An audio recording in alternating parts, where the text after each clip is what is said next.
যিনি সুদূর চীন দেশের বাংলাদেশের রাষ্ট্রদূত, তিনি তোমাদের জন্য এই ব্যাগগুলো পাঠিয়েছেন। এটা তার উপহার। তোমরা খুশি হয়েছ?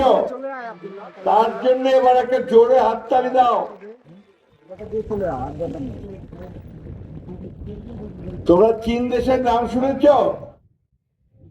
আমাদের কিছু দূরেই পাশেই ভারতবর্ষের একটা অংশ আছে, তারপরে চীন দেশ, বিরাট দেশ। চীনের প্রাচীনের নাম শুনেছ? অনেকেই শুনেছ, তাই না? পৃথিবীর 7টা আশ্চর্য স্থাপনার মধ্যে সেটা একটা, তাই না? তো আমরা সেই দেশের প্রতিনিধিকে আজকে আমাদের এখানে পেয়েছি। আমরা তার কাছে কৃতজ্ঞ। তিনি আমাদের বাচ্চাদের জন্য, স্কুলের বাচ্চাদের জন্য এই উপহারটি, ব্যাগটি আমাদের দিয়েছেন। তার মধ্যে রঙের পেন্সিল আছে, পেন্সিল আছে, আরো কি কি আছে আমি ঠিক পুরোটা জানিও না। কিন্তু আমি যখন তাকে এখানে আসার জন্য অনুরোধ করেছি, তিনি রাজি হয়েছেন। আমি সেই জন্য তাকে আমার পক্ষ থেকে, তোমাদের পক্ষ থেকে আন্তরিক ধন্যবাদ জানাই। চীনের রাষ্ট্রদূত আমার একজন নিজস্ব ব্যক্তিগত বন্ধু। তার সঙ্গে আমার সম্পর্ক বেশ কিছুদিন ধরে খুব ঘনিষ্ঠ। আমি ইতিমধ্যে 2বার চীনে গেছি, তারও আগে আমি চীনে কয়েকবার গেছি। কিন্তু চীন প্রতিদিনই বদলায়, প্রতিদিনই তার উন্নত হয়, উন্নত থেকে উন্নততর হচ্ছে। আজকে সারা পৃথিবীতে চীন একটা শক্তিশালী দেশে পরিণত হয়েছে। চীন সবচেয়ে বেশি এখন তাদের জনগণের কল্যাণ করেছে। এখন বিভিন্ন দেশে তারা আমাদেরকে সমর্থন, সেইভাবে আমাদেরকেও সমর্থন দিচ্ছে। আমাদের উন্নয়নের ক্ষেত্রে তারা আমাদেরকে সমর্থন দিচ্ছে। আমাদের রাস্তাঘাট, ব্রিজ, কালভার্ট, ইউনিভার্সিটি, এগুলো তারা বানানোর থেকে আমাদেরকে সমর্থন দিচ্ছে। সেই জন্যই আজকে আমি ওনাকে এখানে দাওয়াত করে এনেছি যে উনি আমাদের ঠাকুরা এলাকার জন্য ওনাকে দিয়ে আমরা কিছু কাজ করতে চাই। সেই কাজগুলোর মধ্যে হচ্ছে আমাদের এখানে আমরা শিল্প কলকারখানা তৈরি করতে চাই। সেই শিল্প কারখানা তৈরি করাতে উনি আমাদেরকে সাহায্য করবেন। উনি কথা দিয়েছেন যে আগামী 2-1 মাসের মধ্যেই তিনি এখানে চীনা প্রতিনিধিদের পাঠাবেন, যারা এই অঞ্চলে শিল্প কারখানা তৈরি করার উদ্যোগ গ্রহণ করবে আমাদের ব্যবসায়ীদের সঙ্গে। প্রিয় ছেলে মেয়েরা এবং প্রিয় ভাই বোনেরা, যারা গার্জিয়ানস আছেন, যারা এখানে অভিভাবক আছেন, আপনারা সবসময় মনে রাখবেন যে কোনো জাতি কখনো এমনি এমনি উন্নত হতে পারে না। আজকে চীন যে উন্নত হয়েছে, তার নিজের চেষ্টায় উন্নত হয়েছে। তার ছেলে মেয়েদের লেখাপড়া শিখে এবং আরো বেশি করে কাজ করে তার উন্নত হয়েছে। আমাদের বর্তমান প্রধানমন্ত্রীর নাম জানো তোমরা? বলো তো, প্রধানমন্ত্রীর নাম কে? জোরে বলো। তিনিও বলেছেন তিনি শিশুদের সঙ্গে কাজ করতে চান, শিশুদেরকে আরো বেশি লেখাপড়া শেখাতে চান, তাদেরকে উন্নত করতে চান।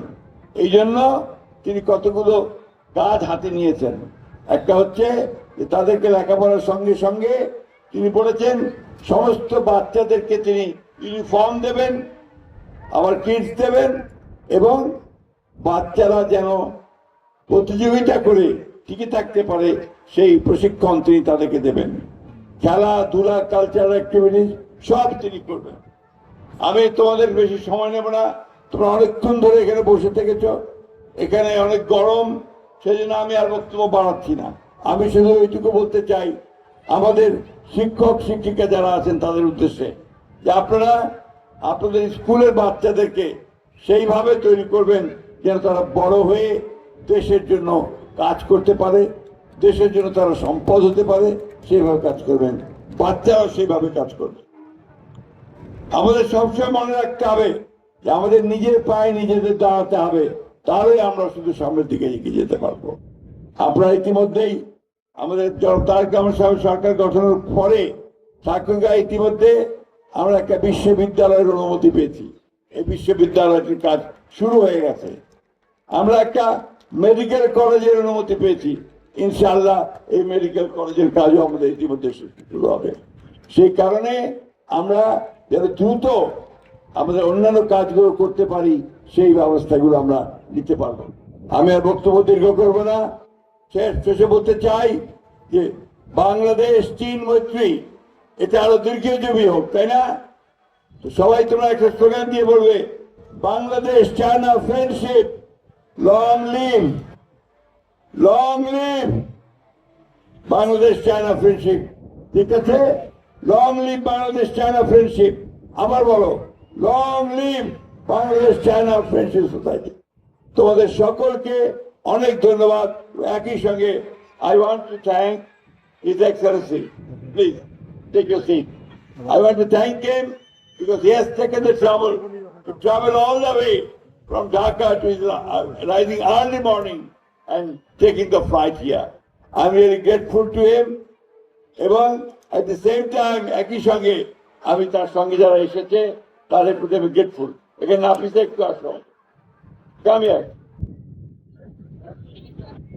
নাফিসা হচ্ছে আমার খুব প্রিয় একজন মেয়ে, সে চীনের মেয়ে, সে এখানে ঢাকা বিশ্ববিদ্যালয়ে পড়ে এবং আমাদের সঙ্গে সে বাংলা শিখে আমাদের কাজ করে, আমাদেরকে শেখায়। আমি তাকেও ধন্যবাদ জানাচ্ছি, তার সফরসঙ্গীকেও আমি আন্তরিক ধন্যবাদ জানাচ্ছি।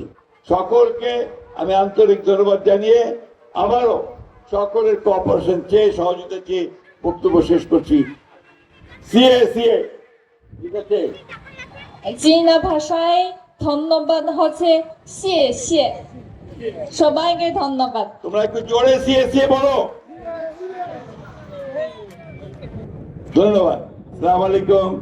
হিন্দু ভাই বোনদেরকে আদাব, নমস্কার।